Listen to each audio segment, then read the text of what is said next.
Eu recebo os oftalmologistas, o Dr. Luiz Fernando Moreira, que vem sempre ao programa, e o Dr. Ricardo Nozé, que está aqui pela primeira vez, mas eu já o entrevistei nos outros programas que eu fiz. Tudo bem, Dr. Ricardo? Tudo bom? O Dr. Luiz, que conheço bem, a gente ainda vai ter uma pessoa por Skype que passou por um transplante. Eu coloquei uma questão quando eu estava falando, né? Que eu falei, 16 mil transplantes. É ruim ou é bom porque a gente está conseguindo dar atendimento, doutor? É bom, mas a gente tem que lembrar que ainda não dá suficiência. A gente tem hoje um volume grande de transplantes sendo feito no Brasil. Isso demonstra que realmente está conseguindo atender uma demanda de procura, mas não atende todo mundo. Você tem, por exemplo, 75% de todos os transplantes feitos são exclusivamente em córnea. Então, todas as outras áreas, eles acabam ficando um pouquinho suprimidos. Entendi. E a gente ainda tem muita gente na fila de espera. A gente tem hoje, segundo o doutor próprio Ricardo levantou, praticamente 10 mil pessoas na fila de espera. 10 mil pessoas? Quase 10 mil. Isso no Brasil? No Brasil, esperando para um transplante de córnea. E por que... Vamos pegar esse protótipo do olho? Me explica primeiro o que é a córnea, vocês dois, direitinho. Eu sei que você já explicou aqui, mas vamos explicar de novo para quem está vendo pela primeira vez. Vamos lá. Isso aqui é a estrutura do olho da gente. É como se a gente tivesse ele em formato maior. Aqui você tem esta parte aqui mais externa, é a córnea. Sei. Tá? Ela fica por cima da íris, tá? E aqui dentro fica o cristalino, onde vai ter a catarata. Aqui é a parte da retina. Então, todas as doenças da córnea cometem praticamente aqui. Doutor Ricardo, ela envelhece ou tem pessoas que já nascem com a córnea com problema? Então, a córnea envelhece. A gente tem uma população de células endoteliais que ficam... Posso pegar aqui, Luiz? Claro. Que ficam na parte interna. Essas células são responsáveis por manter a córnea transparente. O que acontece? Com o passar da idade, essas células de dentro, chamam células endoteliais, elas vão perdendo a sua capacidade de funcionar. E com isso, elas vão deixando a córnea mais edemaciada e pode levar a uma opacidade de córnea. Então pode terminar. Não, ela tem, em média, uma vida de 200 anos, uma córnea normal, sem doença. Então, ela pode viver até 200 anos. Claro que a gente não vive tanto ainda, mas muitas pessoas têm uma doença de endotélio dessa camada, que chama distrofia de Fuchs, que faz a córnea envelhecer mais cedo. Então, pelo que eu entendi até agora, doutor, tem 200 anos que deveria funcionar essa córnea aí. Mas o que a gente faz, de repente, para criar um problema? Me explica. Então, na verdade, essa camada de células, ela, em alguns pacientes, ela já tem uma alteração genética predisposta a ter um envelhecimento mais rápido. A córnea, a gente trouxe uma modelinho, ilustração, né? Uma ilustração dos tipos de transplante de córnea, para poder entender.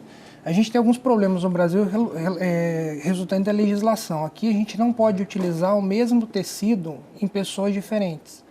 Nos Estados Unidos você consegue desmembrar a córnea nas partes que ela precisa e você consegue usar em doadores diferentes, fazendo com que você tenha uma necessidade menor de ter doadores para isso. Entendi.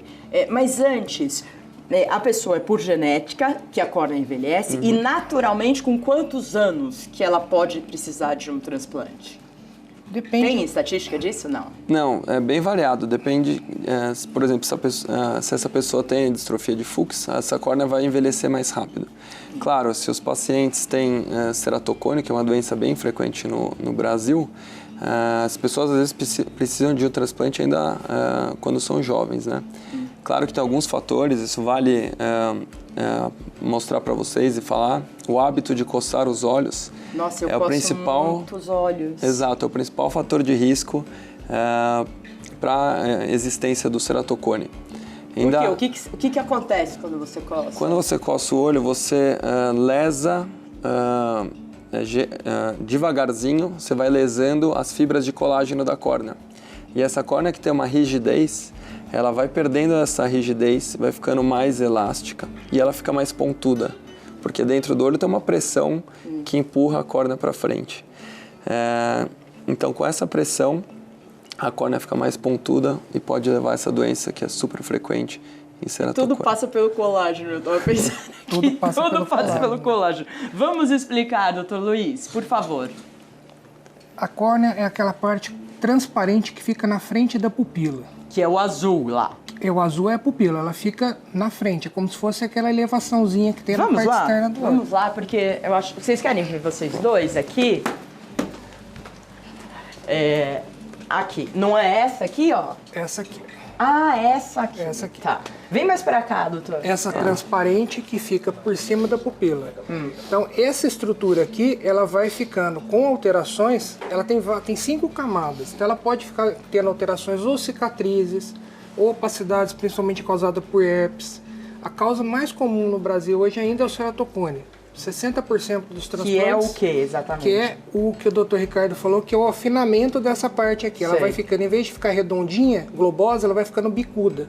Porque a pessoa vai coçando tanto o olho, tanto que as fibras de colágeno elas vão quebrando e vão se reorganizando de uma forma mais pontiaguda. Nossa, impressionante, que só o coçar dos olhos, o hábito pode gerar isso. E é um hábito muito frequente, né? Principalmente nas pessoas que são alérgicas.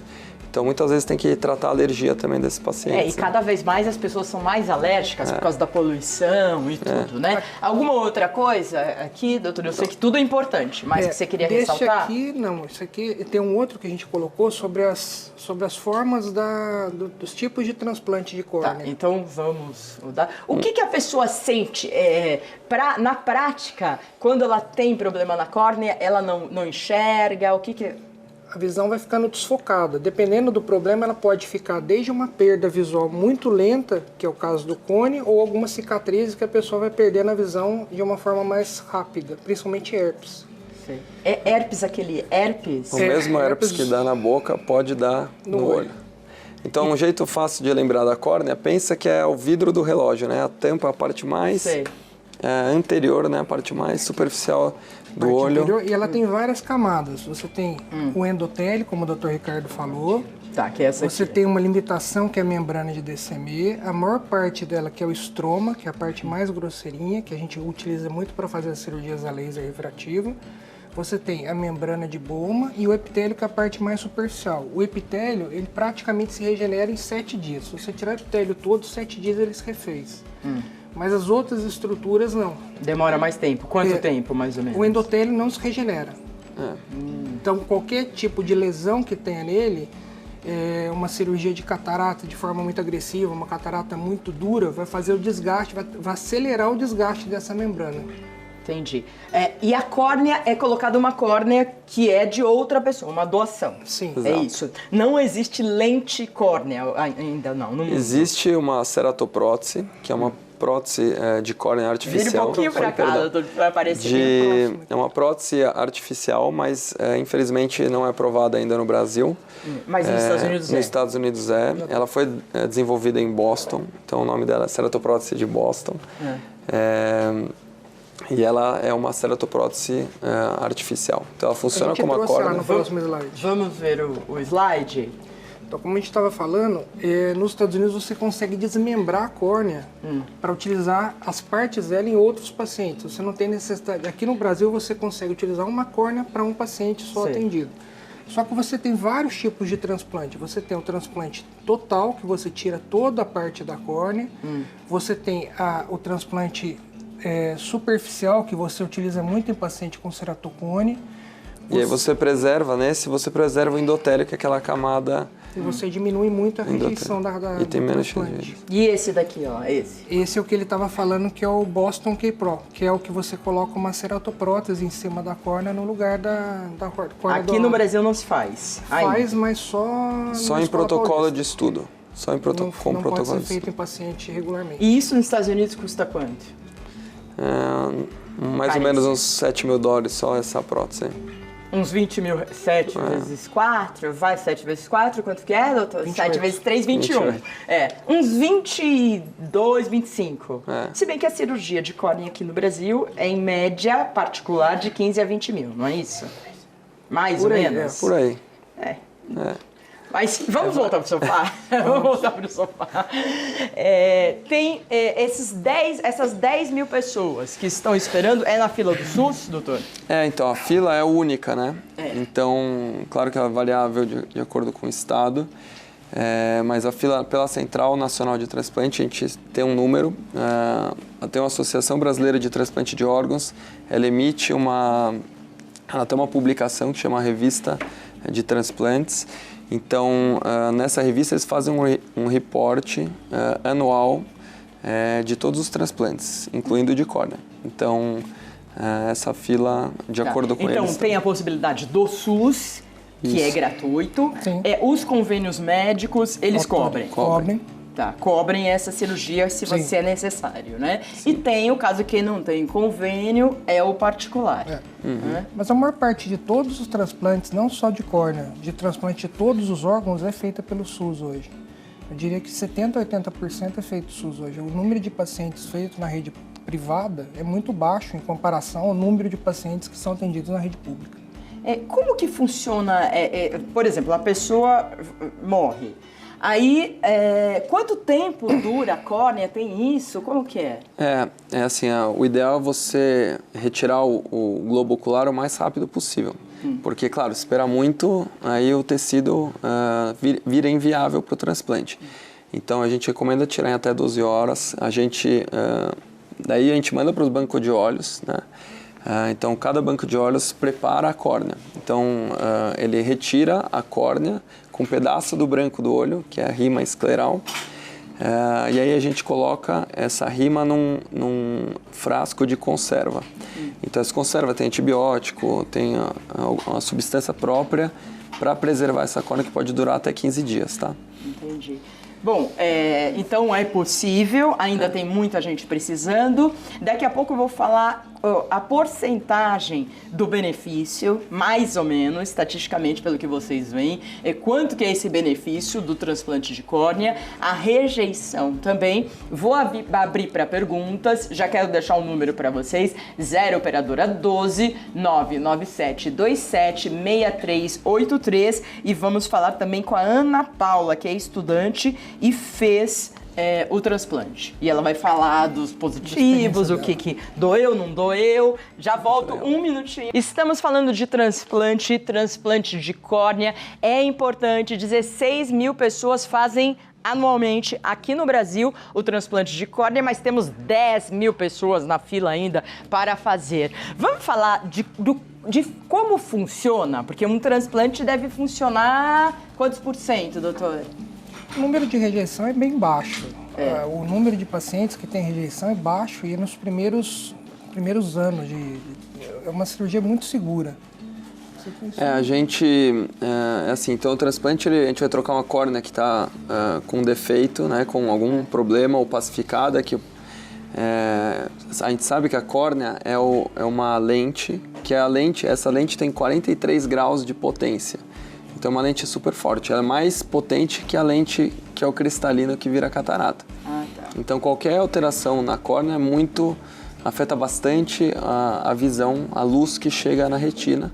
E a pessoa volta a enxergar. Aquele nebuloso e tudo acaba, claro, na maior parte das vezes. Não são todos os casos, né? Tem alguns casos que são mais complicados e tal, mas nos casos que a opacidade e o problema é só na córnea, e se a gente troca, muitas vezes os pacientes ficam muito melhores, tá? A visão fica bem melhor.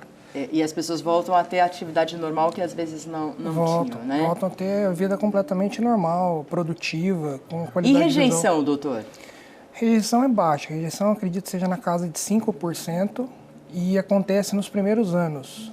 E acontece, a gente sabe que acontece, mas isso tem muito a ver com a qualidade da córnea também que é transplantada. Por isso que o transplante tem que ser retirada, tudo, né? Isso, e a qualidade, não só o tempo de retirada dela, mas a manipulação, mas pela idade do doador também. Se você pega um doador mais jovem, ele tem muito mais antígeno e muito maior chance de rejeição do que um doador mais idoso. Não entendi. O jovem não é melhor? A córnea é mais jovem? A córnea mais jovem é melhor por um motivo, porque aquelas células que eu expliquei do endotélio, elas povoam em maior número a córnea, né? Então, essa córnea tende a sobreviver um tempo maior. Sim. Tá? Então, a rejeição, é claro que é importante também o paciente, para você que está em casa, que já fez transplante de córnea, é bom saber que alguns sintomas da rejeição são olho vermelho, dor, fotofobia, tá? Embaçamento da visão. Então, qualquer pessoa que tem opacidade, que já fez o transplante e tem esses sintomas, tem que procurar um oftalmologista, tá? Se a pessoa já tem problema de visão e de repente vem a falecer, aí não vale a pena pegar essa córnea? Ou todas valem? Não, as córneas elas são testadas. Se não tiver nenhum problema na córnea, ela é utilizada. Mas elas são todas preparadas, testadas, são feitos exames para ter certeza que o portador não tinha nenhuma doença contagiosa. Sim. Então, assim, é um trabalho muito, muito minucioso que o pessoal das centrais de transplantes faz em relação à preparação desse tecido. Porque muda bastante a vida de quem está recebendo. Por isso que é importante a pessoa optar já antes do falecimento, né? Ela já deixar os familiares já avisados, porque quanto mais rápido esse processo, melhor vai ficar esse tecido, né? Sim. Tecido. Não, e lembrando que a córnea ela é avascular, então ela não tem vasos, por isso que ela é transparente. Então, se comparar com os outros tecidos, ela é a que tem menos chance de rejeição. Né? Porque os outros tecidos são comunicados com vaso. Então a córnea é avascular. Então não precisa ser parente. Não. Exato. A minha vale para o outro, vale para o outro. Isso é bom, é democrático, né? Exato. Vamos falar com a Ana Paula. Ela é estudante. Ela está... Onde que a Ana Paula está? Onde que ela está? Ela está na casa dela, obviamente. Ela tem um canal no YouTube que chama Ceratocone Brasil, que você estava falando. Ana Paula, você já está aí? Bom dia. Tudo bem? Oi, bom dia. Tudo bem? Você está em que região do Brasil? Eu moro no interior de São Paulo, Novo Horizonte. Entendi, Novo Horizonte. Ana Paula, você fez essa cirurgia, você é bem nova. Posso perguntar a sua idade? Porque é importante. Pode. Quantos anos você tem? Eu tenho 31 anos. E quando você fez a cirurgia? Com quantos anos? Com 27 anos. 27. E o que você tinha? Por que você teve que fazer esse transplante? Aos 16 anos de idade, eu descobri que eu sou portadora de ceratocone nos 2 olhos. E em 2010 eu precisei fazer a cirurgia do anel de Ferrara, né? Que é um anel de silicone colocado nos olhos, mas... Em 2014, como progrediu a doença, eu precisei ir para transplante, né? Entendi. E como que foi? O processo foi fácil? Receber esse transplante foi fácil? Chegar à fila foi fácil? Como que foi? Você fez particular? Fez pelo SUS? Então, assim, no início, quando você recebe a notícia, assim, de que seu caso vai para transplante, é um pouco difícil, né? Porque passa muita coisa pela nossa cabeça, a parte de rejeição, que é mínima, mas sim que pode ocorrer, como os doutores disseram aí. A fila, eu não fiquei muito tempo na fila, eu fiquei 1 mês, eu fiz particular, meu transplante. Eu fiquei mais ou menos 1 mês na fila de espera. Entendi. E aí o processo foi um processo rápido, cirurgia local? A anestesia foi local. Cirurgia local, anestesia, desculpa. Anestesia foi local. E dura em torno mais ou menos de 1 hora, 1h30. Não é muito demorado, não. Mas também não senti dor, foi super tranquilo. Certo. E depois, os cuidados? Quais foram os cuidados que você teve? Então, o crucial é a recuperação, né? A recuperação é um pouco chatinha, porque eu tive 16 pontos dentro do olho. O meu transplante foi o transplante penetrante, onde é retirada toda a córnea. Então, arranha um pouquinho o olho e fazer repouso absoluto. O repouso, assim, é o crucial, né? Na parte do transplante, fazer as recomendações médicas todas certinhas foi o que me ajudou muito. Entendi. Você tem alguma pergunta para fazer para os doutores aqui, para eu colocá-los no Skype com a gente? Sim, eu queria perguntar, se o ceratocone é realmente hereditário, porque alguns oftalmologistas dizem que pode ser hereditário, ou se tem alguma outra causa, além da coceira nos olhos, né, que pode deformar, e mais ou menos com que idade pode parar a progressão? aqui para essa câmera, ela vai estar automaticamente vendo a gente. Bom dia, Ana. O ceratocone é hereditário, ele está muito relacionado realmente ao hábito de coçar o olho. Normalmente você tem diagnosticado cada vez mais jovens as pessoas por conta dos mecanismos que a gente tem de diagnóstico, são exames mais sofisticados, tomografia de córnea. Então a gente consegue detectar mais cedo, evitando assim com o tratamento, seja com o crosslink ou com o próprio anel que você fez, a progressão que necessite para um transplante. Normalmente evolui até os 40 anos de idade. Doutor Ricardo, ela fez algumas perguntas, claro. né? Então eu acho parabéns, Ana, está bem, né? Muito bom saber. Obrigada. E o que é legal a gente comentar também, então a progressão do ceratocone existe, principalmente pelo hábito de coçar. A parte hereditária existe também, é muito comum ver familiares com ceratocone, primo, irmão, tia e tal. Mas assim, os cuidados são principalmente evitar trauma no pós-operatório, né? E o que ela falou. Então tem que ficar sempre atento, porque é comum a gente ter paciente que está passeando, brincando, o filho bate a mão no olho e abre o transplante. Estoura os pontos porque são 16 pontos. 16 pontos, né? Então, são os principais cuidados aí no pós-operatório.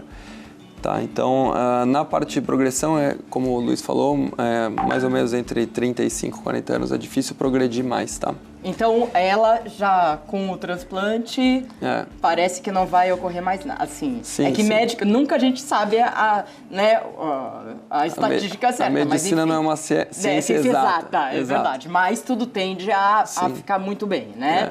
Ana, você tem um canal no YouTube que chama exatamente Ceratocone Brasil, é isso? Tenho sim. O que você fala lá?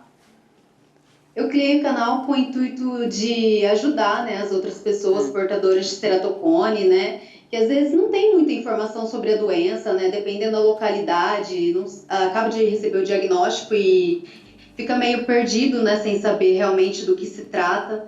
Então, quando eu descobri o ceratocone, eu tive essa dificuldade porque eu fiquei muito perdida e não tinha muita gente, né, que falava sobre a doença, não tinha nenhum grupo, não tinha esse acesso hoje à internet.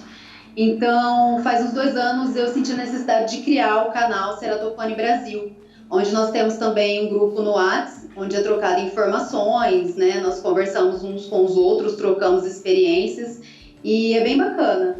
Muito legal, Ana, eu quero te agradecer e quero te conectar depois com os doutores, porque também é bom, né, ter uma pessoa que tem um canal assim e você ter mais esclarecimento, né, médico clínico. Ana, muito obrigada, também tô sabendo que você está estudando, antes você não conseguia por causa do problema nos olhos, então, ó, beleza, hein, a gente quer tudo de bom pra você, muito obrigada por ter participado, um beijo e vamos seguir aqui, a gente tem algumas perguntas dos telespectadores, coloquem por favor, um minutinho que eles já vão colocar lá, porque a gente tem um canal do Skype, depois canal das perguntas e tudo. Alguma coisa a esclarecer da operação dela que não ficou claro? Então, eu acho que uma coisa interessante, a ceratocone é uma doença progressiva. Então, lembrar que o transplante é a última alternativa de tratamento. Sei.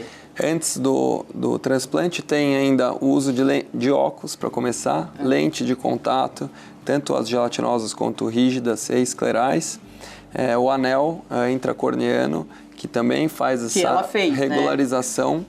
E às vezes o crosslinking, que é que a gente instila riboflavina e tem uma luz ultravioleta. Nossa, na eu não córnea. tenho a mínima ideia. Como que é? Riboflavina, é uma vitamina B, entendi. do complexo B. Então, e como ela é estimulada pela luz ultravioleta de um aparelho e faz com que essas fibras de colágeno enrijeçam e diminua a progressão. E aí, se nada disso funcionar, se o paciente não consegue usar lente, aí o paciente vai para o transplante de córnea. Mas nenhum médico vai falar que precisa de transplante se realmente não precisar. Ainda mais tanta gente precisando, né, na fila. A Daiane Goulart, ela fala, bom dia, tive conjuntivite com 16 anos. Depois desenvolvi ceratocone, que a gente estava falando agora. Fiz cirurgia de crosslink, que também falamos. Será que resolve mesmo, doutor Luiz? Bom dia, Daiane. Normalmente resolve bem. O crosslink a gente tem que tomar alguns cuidados nele, que é o tratamento do colágeno. E o colágeno ele tem uma durabilidade de resistência. Então, normalmente a gente pede para o paciente acompanhar. Em alguns casos, dependendo da idade que você fez, tem que repetir depois de 7 anos isso. Mas, normalmente, quando é bem indicado, ele tem uma resolutividade muito bacana para o tratamento do ceratocone. Então, Daiane... Principalmente em fases iniciais. Sim. Lembrar que o crosslink ele não melhora a visão. A função dele é evitar a progressão do ceratocone, tá? Certo. A outra pergunta é a da Patrícia. Bom dia, meu nome é Patrícia, tenho uma filha de 1 ano e 6 meses. A mesma nasceu com glaucoma congênito, porém os médicos falam que ela tem que fazer transplante de córnea. Será que o procedimento será necessário? Sem examinar é um pouco difícil, né? Sem examinar é difícil, mas a gente já operou paciente que tinha glaucoma na infância e tinha opacidade de córnea. Então, muitas vezes o paciente precisa, às vezes, até de uma cirurgia combinada entre a cirurgia de glaucoma com a córnea para fazer o transplante. Tá? Ela falou, os médicos falam que ela tem que fazer transplante. Provavelmente deve ter visto que muitas vezes o paciente com glaucoma congênito, ele tem outras alterações do globo ocular também que já são secundárias. Entre elas pode aparecer uma cicatriz bem branca na frente que chama leucoma. Então isso aí é a única forma de você tentar reabilitar a visão da criança e fazer com que ela tenha o desenvolvimento do córtex visual normal, é você trocando essa córnea que está opacificada. Normalmente deve ser por isso que eles indicaram o transplante, mas é sempre associado com uma cirurgia antiglaucomatosa. Então, acho que seria bom a Patrícia procurar talvez um outro especialista, Sim. às vezes mais 2 especialistas para fechar um diagnóstico em comum, Sim. porque às vezes a pessoa fica totalmente perdida, né? Vocês viram a Ana Paula, né? Lembrar que como a filha é pequena, tem 1 ano e 6 meses, né? Então a estimulação visual é importante até 6, 7 anos de idade. Então, se tiver opacidade na córnea que precise trocar a córnea, tem que fazer o mais rápido para...